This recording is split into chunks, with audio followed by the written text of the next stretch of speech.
I was foolish to spend time with him. I was one of many people who regret ever knowing him. You know, every minute I spent with him, I regret and I, apologize that I did that. I also met Jeffrey Epstein exactly one time. I regretted it from the second I stepped in the door. I had nightmares about it afterwards. So you're sitting down there having cocktails while Bill Clinton's getting a massage from some girl who's rubbing her tits against the back of his head, whether knowingly or unknowingly having sex with underage girls. Everybody wants to be. Maybe some guys, that was their thing. Sure. Because it seemed like with Epstein, that was his thing. Yeah. Joe Rogan just said out loud what no one was expecting him to say and named some of his best friends who were in the Epstein files. The latest release of more than 3 million documents, emails, and videos by the Department of Justice exposed some of the most powerful people in the world as being connected to Jeffrey Epstein. And today we're going to look at all the names that were in the files. It's so tangled. The whole thing is just, I think everybody who looks at it realizes this is a rabbit hole that just goes to the center of the earth. And there's so many people involved in that. Here's the big question that people ask. If there was a Jeffrey Epstein, and it seems like all these things he was involved in, is there a Jeffrey Epstein right now that we don't know about? There's a million of them. A million of them. I mean, this is why I find this. This is not the core of what I focus on, but I find it a really interesting field of study because it helps understand so many other U.S. government institutions and the relationship between government and private business. Jeffrey Epstein is part of a class of what are effectively professional fixers, and this is a kind of class of professional who sits not really within a particular government or private sector institution, but in the kind of sticky layer between them that connects them all. Less than a week ago, the Department of Justice released over 3 million pages of records, around 2,000 videos, and about 180,000 images from various investigations tied to Epstein. Most of these records had been heavily redacted, but despite names being blacked out and faces being hidden, once you connect all the dots, you see that high-profile political figures, billionaires, CEOs, and even the British royal family were all connected to Jeffrey Epstein even after his arrest. What's shocking is that these weren't just vague associations or passing encounters. The documents include flight logs, internal emails, contact lists, sworn testimonies, and video evidence that repeatedly place the same powerful names around Epstein for years. You're telling me there's a place where they bring elites to compromise them with underage girls and they film them? Really? Like, what? Get the fuck out of here. Yeah. It's like, no, President Clinton's been there. Everyone's been there. Like, what? It sounds like nonsense. And not only is it true, but people keep getting fucking murdered for it. Did you see that latest Clinton advisor that got murdered? Got it? Yep. Yeah. Yep. Hung with an extension cord, himself in the chest, 30 miles from his house, and they're calling it a. And now even Elon Musk is asking, where's the clientele list? Yeah. We should probably see who's been to that island. Yeah, we should probably see who's been to that island. Now, here's the thing. Joe learned about Epstein's island way before any of this came out. According to him, Alex Jones was warning him about Epstein decades ago, long before the story went mainstream. Joe explained that Alex Jones kept insisting something dark was happening on Epstein's island, claiming it wasn't just a place for rich people to party, but a hub where powerful figures were being compromised. At the time, Rogan brushed it off as some crazy. It sounded too extreme, too unprovable, and frankly, too insane to take seriously.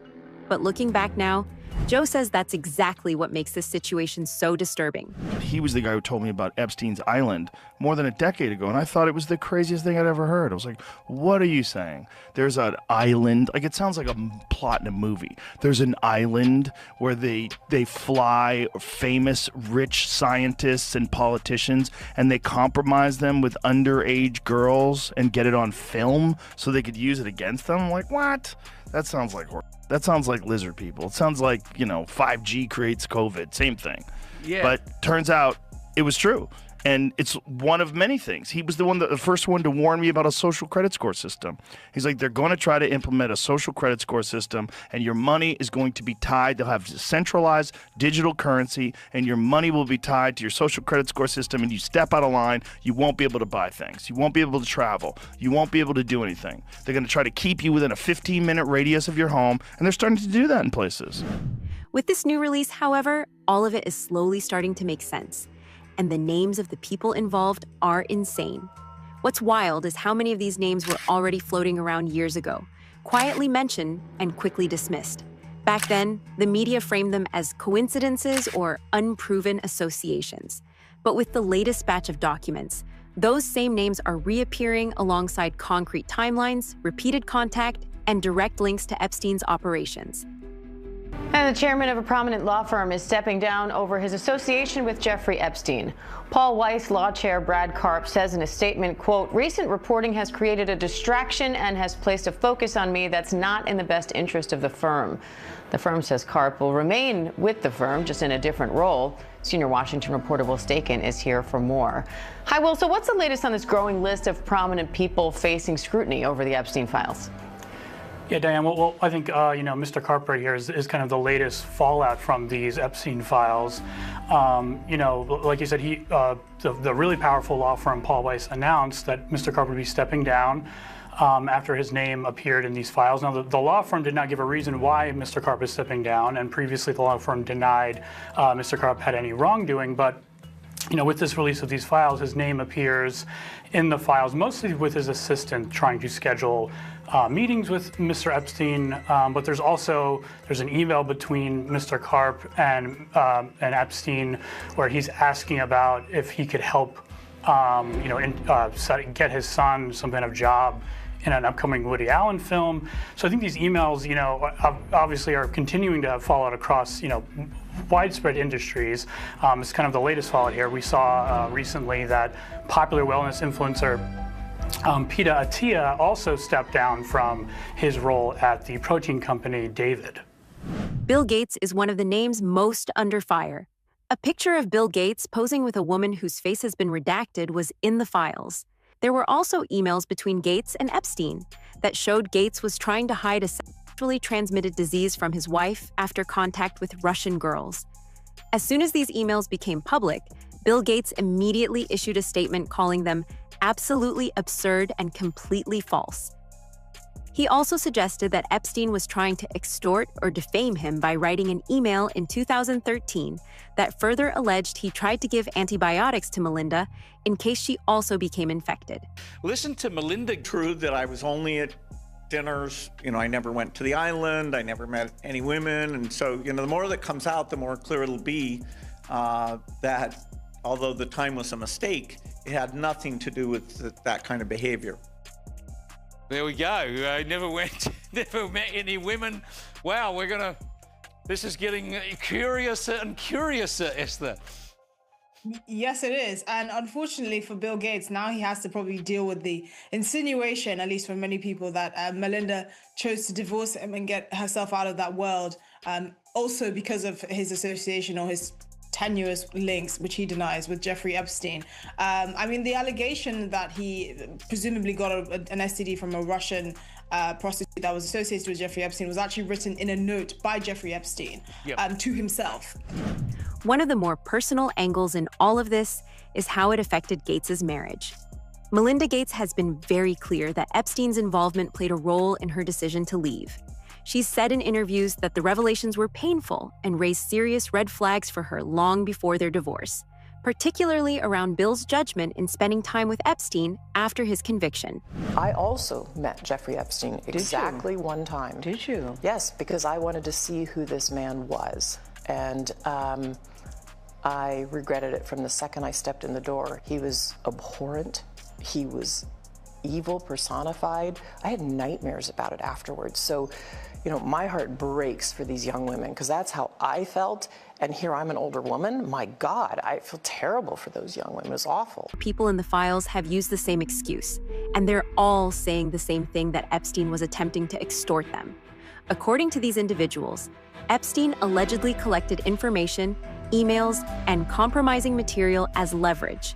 And on the surface, that explanation might sound plausible.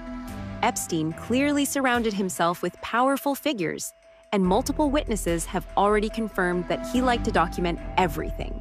But here's where the story starts to fall apart. If Epstein was blackmailing all of these people, then the obvious question becomes, why were so many of them repeatedly meeting with him? And how did he have access? Joe has a very interesting idea about how this was happening. Let me just get real and What say, do you, if I gun to your head, what do you think your best assessment of what Epstein, who was Epstein, who was he working for? well, I don't know, right? So I'm just guessing. Everybody wants to say he was working for the Mossad. He very well could have been. He could have been working for the CIA. He could have been a guy who was on his own, but also working with them, right? Like a guy that they used, but they never fully endorsed. Like an asset? Yeah. Yeah. And a guy who could move money around. Right. He definitely... Good at laundering money. The moving money around stuff was very weird because he had money through no way that anybody could ever explain. Yeah. He had an enormous amount of money through no way that nobody could ever explain. Which, you know, if you're state-funded, you're funded by Israel, and Israel's funded by America, and, you know, there's also NGOs and nonprofits, and there's ways to move money around where you can give this guy money. Yeah. So he was like, Weinstein, who is an economist, right? Weinstein's a legitimate mathematician. Eric? Yeah. So when Eric met him, his first inclination was he was a fraud. He's a construct. Yeah, a construct. And did he tell you the whole story about the girl sitting on his lap? Yep. So Epstein, while he's meeting with Eric Weinstein for the first time, has a beautiful girl sitting on his lap, and a woman, I shouldn't say girl. He said she was like in her 20s, and she's sitting on his lap, and he's bouncing around, so her tits are juggling around. While And he's asking math questions. yeah, talking serious. So he was obviously nerd fishing. He was fishing for nerds, and I think he caught a lot of nerds in that net. Epstein wasn't working alone. One person doesn't suddenly become best friends with royal families across Saudi Arabia and England overnight. You're telling me that a random accountant somehow gained unrestricted access to royalty, heads of state, and billionaires without help? That's not how power works. Epstein didn't just stumble into these circles. He was placed there. Relationships like that are built through gatekeepers, intermediaries, and institutions that benefit from keeping certain people connected and certain secrets buried. Royal families don't socialize with random financiers unless someone they trust is vouching for them. And that's the most uncomfortable part of this entire story. Someone from the government was probably working with him.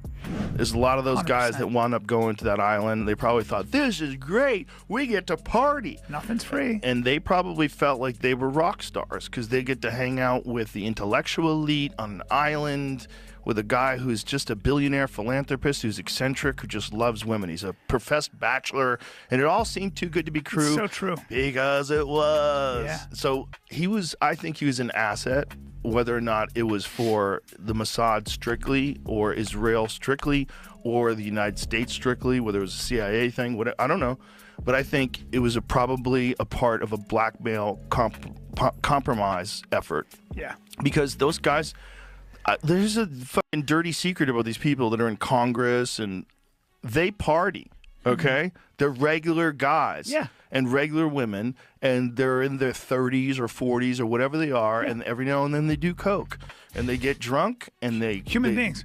Remember that DC madam that had a whole book of people, and then she wound up committing suicide? She said, I'm not suicidal, and See ya. yeah.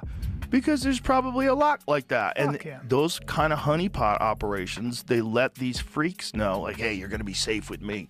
Charlie will take care of everything. Look, Bill Clinton used to come here. Don't worry about it. Yeah. And we're going to go to the And island. that's a big endorsement. It's like presidents were here, so it must be a secure area. Exactly. I can get we down. are on the island with Bill. This Yeah. is fine. And We're all these fine. girls show up, and you're like, well, this is Christmas in July. Bill is really interested in string theory. He'd like to talk to you about string theory. So you're sitting down there having cocktails while Bill Clinton's getting a massage from some girl who's rubbing her tits against the back of his head while she's massaging him. Yeah. He's like, hey, that's really interesting. Hey, I'm kind of tired. I'm gonna take a nap. Another thing about black holes. Yeah. Yeah. And I think they all thought that it was this lovely exchange of powerful people and brilliant people. And then they were just getting dirt on all of them. Guys cheating on their wives, guys, whether knowingly or unknowingly, having sex with underage girls. Everybody And wants to be. Maybe some guys, that was their thing. Sure. Because it seemed like with Epstein, that was his thing. Yeah. Yeah. Yeah, that's what I think too. I don't think there's any evidence to either. I think it's all been. I don't think there was collected with that plea deal, and I don't think there's any list that's going to point to. There's no smoking gun. That's I all don't know about that. I think it's all been, taken care of. I think that it's. I think you could open up every file. But that's the truth. Why did they have all those files? Why did they parade around with these binders? Because and a lot of. Do you remember those photo ops that they said? Like, look, they did like a thing. We have the Epstein files right here, and they had binders. Like, what kind of political theater is that? If you don't really have the Epstein files, It's like, what probably is theater. And what I mean by that is I think, like, if they are keeping something quiet, it's because it's video of underage girls, or it's video of the victims who don't want that to be out there. And the Justice Department cannot make that public. They cannot bring that to Congress. That's all sealed for their privacy, right? Well, that is the argument. But then they're saying now that there are no files. They're saying there's no video. I believe that. Don't you? I don't know. I think they have video. I think if you've got an island and you want compromise on people, you can't just have hearsay. I would say I would agree. I watched him that girl. Let's sue him. No, that's not how it works. You have to have video, and then you have to show it to the guy. Like, Mr. Clinton, have a seat. Yeah. This idea might sound insane, but here's the thing. The latest Epstein file release also shed new light on how deeply Epstein was connected to figures inside Donald Trump's influential inner circle. While Trump himself has denied wrongdoing and insists he cut ties with Epstein years ago, his name appears hundreds of times across the newly released documents. More notably, several of Trump's close associates, including Steve Bannon, Elon Musk, and Commerce Secretary Howard Lutnick, are shown in emails and messages maintaining friendly contact with Epstein years after his initial arrest and conviction. Elon Musk pops up in the new Epstein files mostly through emails from 2012 to 2013, talking about possible meetings, travel plans, and even a potential visit to Epstein's Caribbean island. One email reportedly has Musk asking, "What day/night will be the wildest party on your island?" Which doesn't exactly line up with his earlier claim that he just refused Epstein's invitations. The documents also hint that Epstein was trying to position himself as a connector in Musk's social and professional circles. Musk, however, says he never went to the island, never flew on the Lolita Express, and insists the emails are being misread or cherry-picked to make him look bad. Bottom line, the files show he knew Epstein. And a top Justice Department official says the review of the Jeffrey Epstein files is over. The same official indicated there would be no new charges. Now the Trump administration is facing backlash from Epstein's survivors and Democrats. This was California Congressman Rogan yesterday. There is a demand for elite accountability, but the survivors' lawyers that I've talked to have said that the survivors are still upset. They're upset that many of their names accidentally came out without redactions, and they want to make sure the rest of the files come out.